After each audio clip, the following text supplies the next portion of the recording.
На днях со мной связался Дахо Альви, один из чеченских историков, занимающийся исследованием темы о депортации чеченцев и ингушей в феврале 1944 года.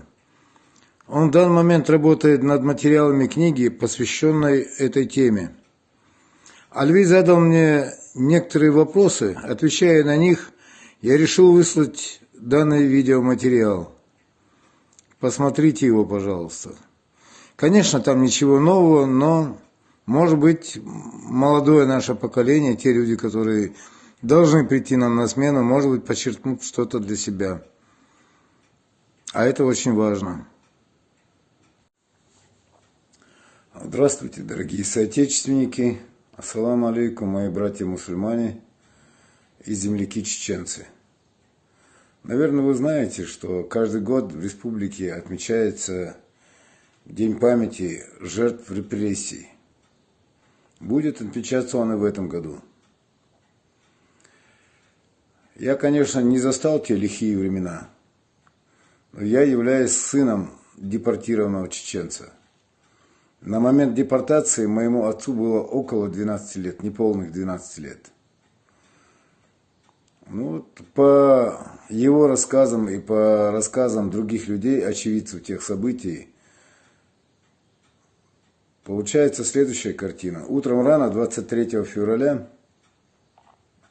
в дом зашли вооруженные люди, всех согнали в кучу, велели одеваться потеплее и выгнали на площадь. Объяснение было такое, типа собрание какое-то будет проводиться.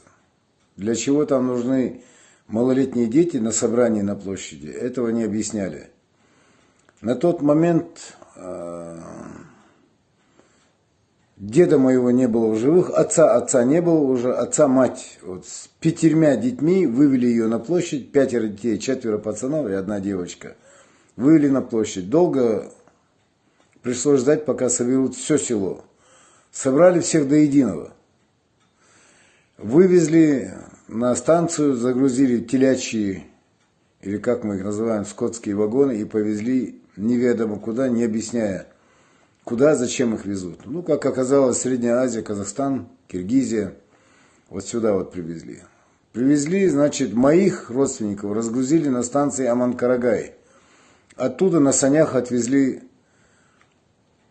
в Докучаевку, нынешний Наурзумский район, вы каждый, наверное, знаете. Наурзумский район, поселок Докучаевка отвезли.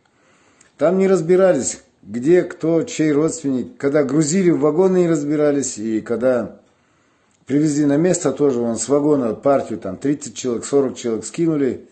Там местная власть, разбирайте, вот таким макаром.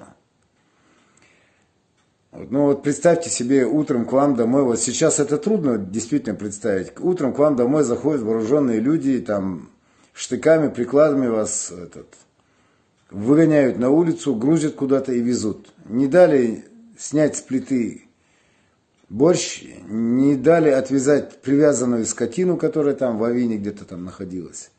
Вот таким макаром 4000, мы 4000 километров, мои родственники проделали зимой, стужу, щелявые скотские вагоны. А кто-то и больше, кого-то дальше повезли на Караганду и на Алмату повезли. Тем пришлось еще дольше страдать. Мои родственники не захотели жить в Докучаевке, потому что они были разделены. Часть оказалась здесь, часть оказалась здесь, в Кушмуруне. В общем, разделены. Отец разделен с матерью, родители с детьми разлучены. А тогда свободного перемещения не было. Через военного коменданта добились, что наши родственники, основная группа живет в Кушмуруне, можем мы в Кушмурун переедем. Получили такие документы. И зимой, опять же, в стужу, туда же их везли, на санях везли, а назад уже своим пешим ходом. Где ночь застанет, там ночевали. Хорошо, если это населенный пункт. Прибыли, я знаю точно, что в Черниговке они ночевали, даже знакомых каких-то нашли в Черниговке. По пути из Докучаевки в Кушмурун. Добрались все-таки, добрались. Там они жили в каких-то норах, в землянках жили. Но здесь условия в Кушмуруне, несмотря на то, что это был военный период, 1944 год, несмотря на то, что Кушмурун начинал строиться только в 1939 году, а это 1944 год, 5 лет. Все-таки тут условия были получше. Ну какие получше? Бараки. Некоторые из этих бараков сохранились по сию пору. Но тогда они были и щелявые, и дырявые, там жить практически. Ну, в общем, такое жилье, где там инвентарь хранился, еще что-то. Вот туда их поселили. Не вынеся тягот этого переезда, скончался, умер старший брат моего отца. Он похоронен здесь, в Кушмуруне, на нашем кладбище лежит. Значит, пропаганда сталинская работала на полную мощь. Местное население было оповещено о том, что едут какие-то дикие люди, что они людоеды, что с ними контактировать не надо, что это страшные люди и так далее. Я веду к тому, что вот люди, которые здесь жили, да, вот они в военные годы раз я отметил, и вот это вот только-только вот начинается поселок строиться. Они сами были бедны, вот как церковная мышь. Кушать особо было нечего. В общем, жуткие условия были. Жуткие. Ну, прошла зима, наступила весна, лето, там уже там какие-то коренья, какие-то растения, уже немножко легче стало жить. Местные люди, значит, казахи, они разобрались, то есть то, что никакие это не людоеды, и никакие это не страшные, а люди, лишенные доли, очень сильно пострадавшие. И вот, когда люди стали друг друга получше узнавать, значит, и внимания друг к другу побольше было. Местные казахи, местное население, скажем так, делилось последним.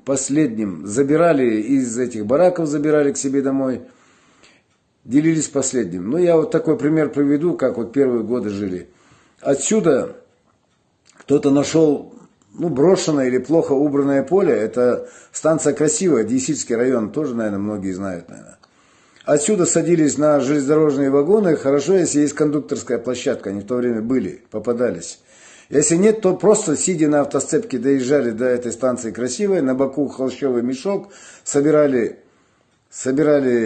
колоски, брошенные колоски, холщовый мешок, и таким же макаром обратно возвращались в деревню. А в дома уже тут ждали, голодные дети ждали, как голчата, рты открытые. Тут же перетирали эти колоски. Тут же, значит, дерьмен, кто знает, что это такое дерьмен, такая ручная мельница, вручную, камни. Мололи, и получалось не то, что мука получалось толокно. Вот это, из этого толокна делали лепешку, вот так вот выживали. Дальше лучше было, послевоенные годы там и цены падали, и еще что-то. С каждым годом все легче и легче становилось. Мой отец приписал себе лишних 2 года и пошел на работу. Чтобы пойти на работу, он приписал, чтобы его приняли на работу. 2 года приписал и пошел на работу. Он пошел работать слесарем-автоматчиком. Слесарь автотормозов. Тогда подъемка была на улице, вот этих цехах, которые есть сейчас, вот этого комфорта всего, конечно же, не было. И он в силу своего возраста в полный рост ходил под этими вагонами.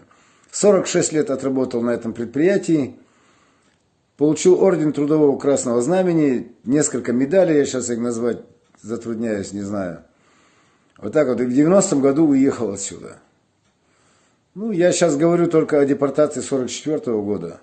На наших глазах происходило то, что происходило в 94-м, 95-м году. В 2000 году, я имею в виду 2 последние войны. По дороге, в момент депортации, 44 год, по дороге погибло, около трети населения погибло. Хоронить не разрешали, железнодорожная насыпь, откос, скинули в снег и поехали, состав покатил дальше. Вот эта чеченская война, первая, вторая, которую я упомянул нынешнюю, это тоже является, по сути, геноцидом, понимаете? Из миллионного населения выбили 330 тысяч человек. Убили просто. Там Сталин не убивал, он просто выселил, дал возможность выжить. И в конце концов в 1956-1957 году разрешили выезд на родину. А здесь просто самолеты, танки, пушки, суперсовременное оружие. 330 тысяч человек убитых. Из них 42 тысячи детей. Ужасна судьба моего народа. Но мы вот видите, кто-то уехал, вот когда разрешили выезд на родину, кто-то уехал, кто-то остался. Мы из тех, что остались. Здесь встретились моя мать и мой отец. Здесь родились их дети. У нас вот 9 человек, 8 пацанов и 1 девочка. Живем, трудимся. Ну, я мог бы в любой день встать и уехать, но вот оставить эту землю, оставить этих людей, которые стали мне очень-очень даже родными. Я не могу, вот так вот живу, надеюсь и свою старость вот здесь вот прожить. Для чего мы сегодня вспоминаем эти дни страшные? Наверное, для того, чтобы больше такое не повторилось. Сделать все для того, чтобы такое больше не повторилось.